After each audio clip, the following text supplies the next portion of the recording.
Hey, what's up, everybody? This is your podcast host, Hanjun Lee, and you are listening to Better Golf Daily, where I introduce one concept, one research-backed idea, and one thing you can take straight to the golf course. Let's go. February 1949, a golfer named Ben Hogan is driving home from a tournament with his wife through a fog on a two-lane Texas highway. A bus passing a truck it shouldn't have been passing comes straight at them head on. He survived, barely. Shattered collarbone, broken pelvis, broken ankle, broken rib, and a blood clot so dangerous doctor had to operate just to keep one from reaching his heart. He spent 59 days in the hospital. The doctors told him plainly he might never walk normally again. And nobody was talking about golf. They were talking about whether he'd ever walk or not. And 16 months later, he won the US Open. Before we get deeper into today's episode, I want to tell you what this week's about. We're kicking off a 5-part series here on Better Golf Daily called Becoming a Champion. Over the next 5 episodes, we're going to dig deep into what actually separates a champion from everyone else. Not the swing, it's not the equipment, but what's going on between the years. And we're starting today with the trait that might matter more than any other one we'll cover. How a champion responds the moment when everything falls apart. Now back to Hogan's car accident. Hogan didn't go from might never walk again to winning the US Open in one leap. He went through it in the smallest possible steps, one at a time, and most of them look almost embarrassingly small next to what he eventually pulled off. About a month after he got out of the hospital, Hogan started a slow, deliberate rehab program. Not golf, just movement. By mid-April, roughly 10 weeks after the crash that nearly killed him, his big accomplishment for the day was walking half a block around his neighborhood, leaning on a cane with the nurse next to him in case his legs gave out. Half a block. That was a milestone. By May, he still couldn't stand for long, but he was out chipping and putting a little. Not a full swing yet, just enough to touch a club again. Over the months after that, he worked back up to hitting full shots on the range, and it hurt every single time he shifted his weight onto the leg that had just been rebuilt out of blood clots and screws. The pain didn't go away. He just kept hitting the next ball anyway. By December, 10 months after the crash, he played a full 18 holes for the first time, riding a scooter between shots because he still couldn't walk the course. A month later, in January of 1950, he entered a real tournament again, the Los Angeles Open, somehow tied for the lead before losing in a playoff.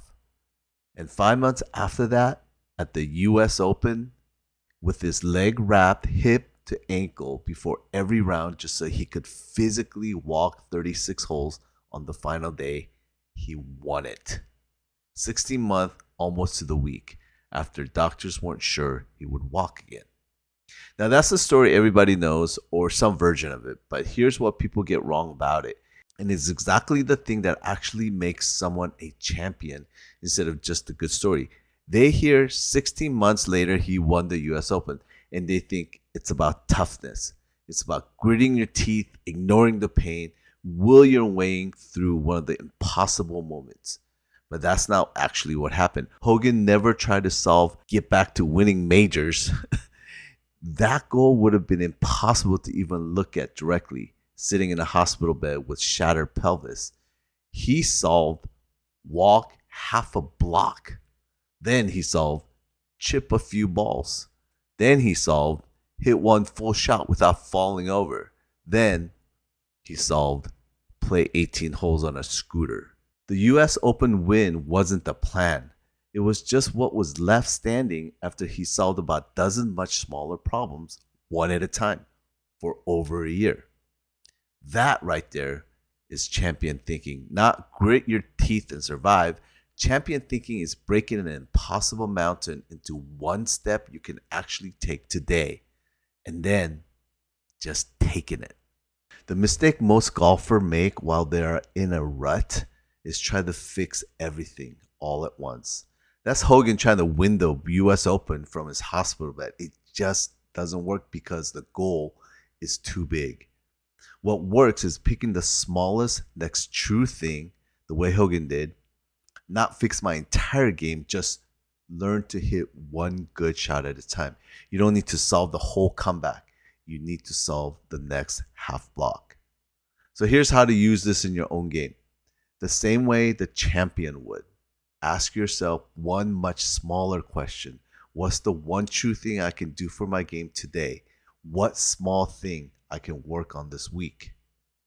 Do that enough times, day after day, week after week, and you look up and realize the game is quietly turning around.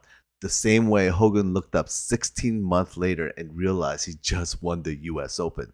One half block, one practice shot, one practice chip, one practice putt, one at a time. Hogan never got his legs back the way they were. He played the rest of his career in pain. He just stopped needing the whole comeback to happen all at once. That's what separates the champion from someone who just has talent. Champions don't wait to feel ready for the whole mountain. They just take the next true step. And that's what's available to you right now. No 16-month recovery required. Wasn't that good? Thanks for tuning in, everyone. Talk to you next time. Until then, walk your comeback like a champion, one half block at a time. Bye for now.